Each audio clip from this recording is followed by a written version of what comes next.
Hi, welcome. Thanks for stopping by. Make sure you stay tuned to the end where I actually do record the second painting being created.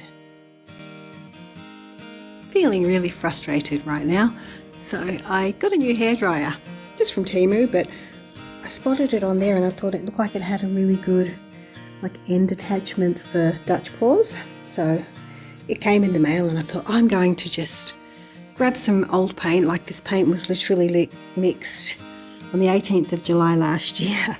Just grab some old Dutch paw paint I had mixed up sitting on the shelf and just play with my new hairdryer. So I wasn't fussed about it, didn't film it or anything like that, didn't make any effort. Just shook them up because they were very well settled, shook the colours up, threw them on the canvas, used the hairdryer, and this is so pretty. I really wish I'd filmed this one. Have a look at this.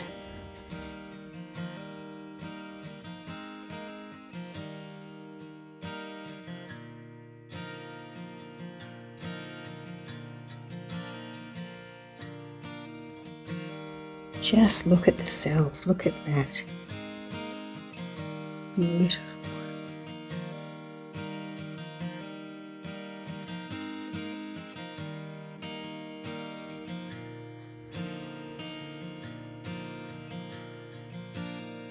Hairdryer was fabulous, by the way. Worked beautifully, perfect. It's the best one I've used for Dutch paws in all the years I've been doing this. But how gorgeous is this? And I am so upset that I did not film it, because I just hope it dries like that. It's just with the natural light from outside hitting it. It's just so beautiful. Glad I at least made the effort to level the board it's on. Hopefully it just dries as pretty as it is.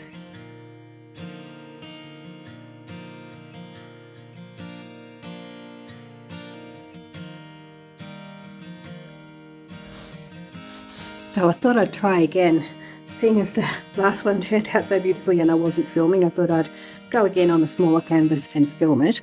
Don't have exactly the same blue base paint, so I'm using a different one. This is a metallic Acrylic paint, so who knows whether this one will look as pretty as the other one without that deep blue base. I actually thought the base was going to be too thick because, yeah, so they were paints that I just mixed up last year, literally on my birthday. Okay. More of that. Okay.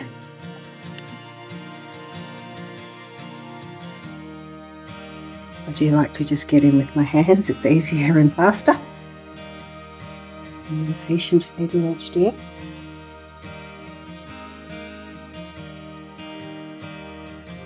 I think that's why fluid art appeals to me as well. It's not painstaking, slow process of creating a masterpiece over months. I can have it done in half an hour.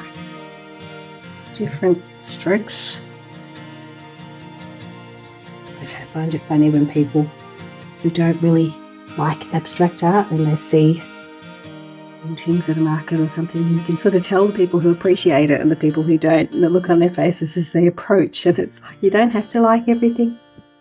You know, how boring would the world be if we all only liked one thing? For me, this was just something I fell in love with many years ago. I saw a fluid art painting in the window of a shop, an art shop, arts and crafts shop, Riot Art actually, for my Australian friends, when they still actually had shop fronts. Riot Art. Saw the painting in the window and I just went, that's amazing. It just looked so incredible, and you know, one of those things where I didn't just want that painting, I wanted to know how.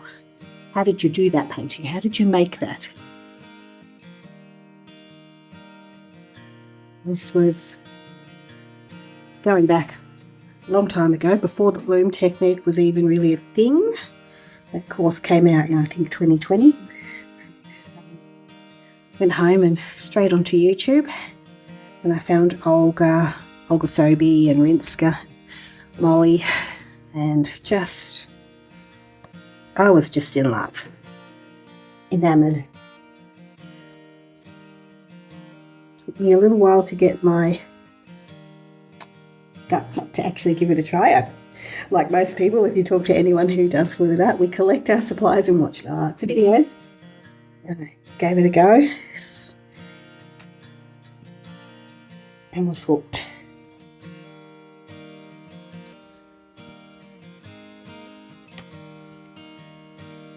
The painting that I saw, it was blues and golds, and anyone who actually knows me will know blues and golds and blues and purples and golds, always to this day one of my favourite colours. So I just love that combination. It's just so beautiful. So clearly that painting spoke to me. Here we go. Fabulous new hairdryer. As I knew it is, the cord is still very kinked up, and so I'm fighting it. It's over my shoulder.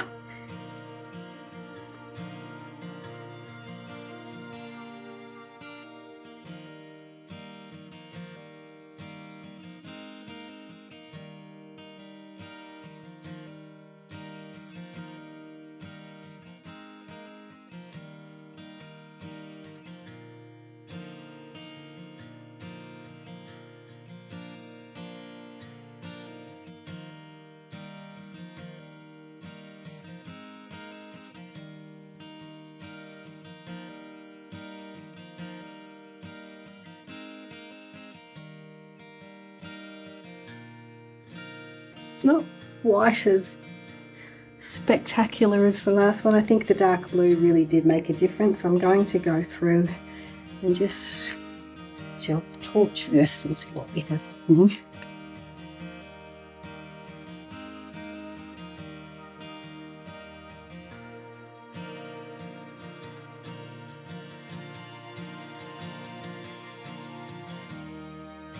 Still really pretty colours. It's just that I think that deep blue base really did.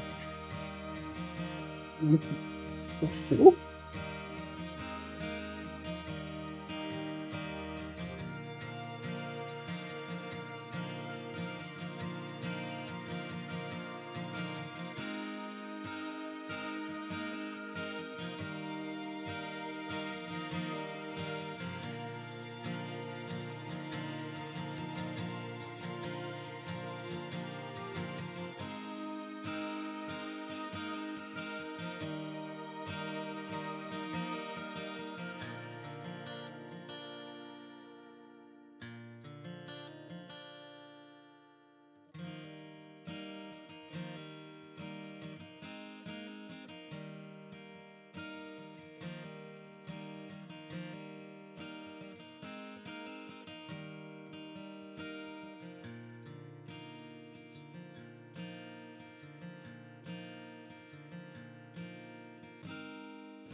Not happy with there's not much colour down in this corner, so I'm just going to try and do something down here. Probably should have put them in the same order still.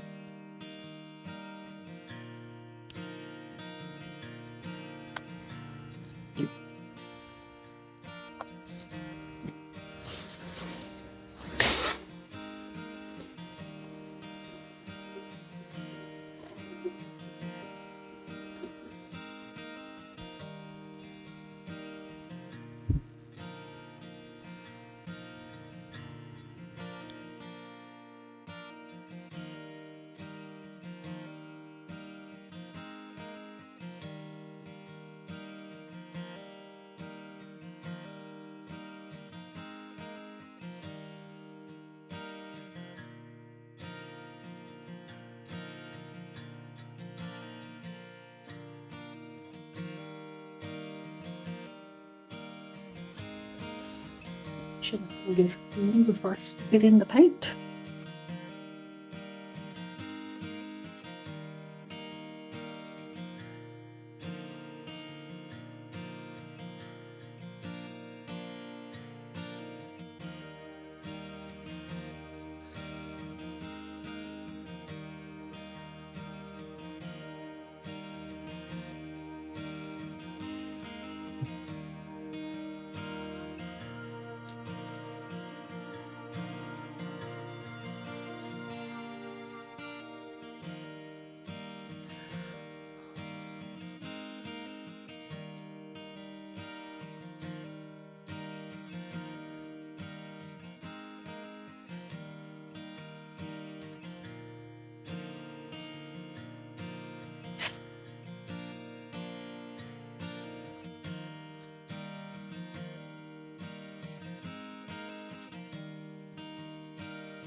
love it as much as I do the other one. I think the darker blue underneath really does make a difference. Just going to play. I really like this bit in here. The rest of it's nice, it's just sort of got, I don't know, I think I'll just leave that. I want to do something there.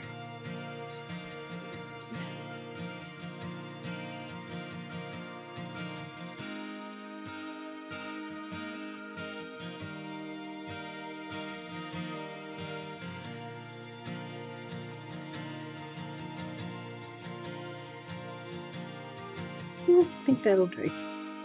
Just a little bit of fun. As I said, the other painting, I wasn't expecting it to, I thought the paint would be pretty rubbish actually. I had a lot of paint sitting on my shelf that were mixed up towards the middle of last year that I just haven't used because I had a lot of life stuff going on and I didn't really get painting as much as I wanted to, would have liked to. Now that I'm back in here, so I just thought I'll just grab those paints that are probably a bit rough and use those. Play with my new hairdryer and created something that I actually really liked. And now I've lost my straw. Where's my little straw? Damn. I don't want to get too close and get the hair in it. Or the girls. No, can't do it. Still pretty. Still very pretty. It will do. Lots of cells coming up through it. The colours are just very rich and beautiful through there. This the indigo there is really pretty. I'll just smooth out the pillow, the base a little bit, and call it done. Somehow when I put the base on, I missed a whole section and I've got a whole area here that's just all this paint's a lot more transparent than the blue I had on the last one. White spots on the edges are not showing. You can always apply a coat of paint to the sides with a brush if I need to later. It's just these bits. They never look good if you have to put brush work in them.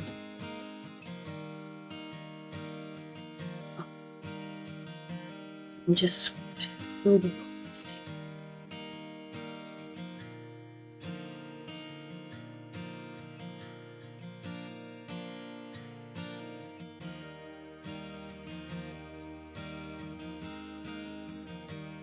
It will level a bit as it dries. Just don't want to leave it too lumpy.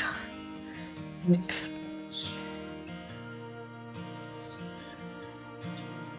Side where all my cameras are and lights are set up and I can't actually get in. Just scraping the drip so that it doesn't keep falling off. Actually, it is really pretty. It's coming out more and more as I just let it sit.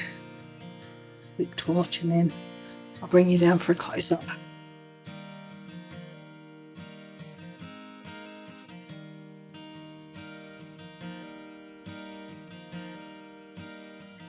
Found my straw.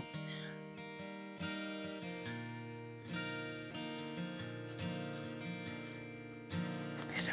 Just had a bit of a weird edge there.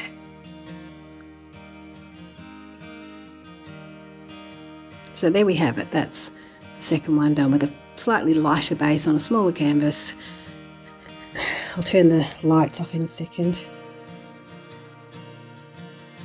Still really pretty.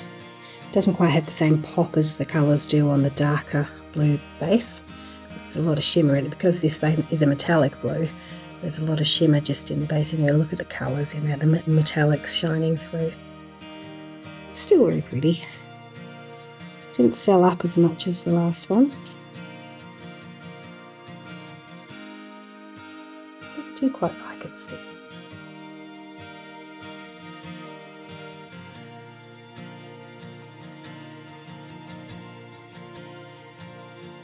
I've been doing blooms for so long and just gotten enamoured with those that I'd forgotten how much I like a good Dutch ball. Okay, so here we are with just the flash from the phone. really pretty still. Like I said, it's not quite as nice as the other one, but it's nice.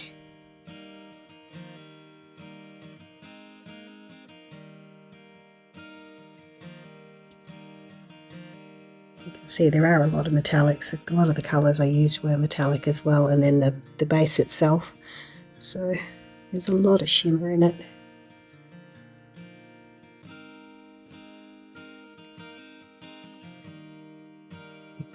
So there we are. Thanks so much for stopping by. If you've enjoyed watching this and you'd like to see some more, please click here or here, and don't forget to subscribe to see my future videos that I'm posting. Bye!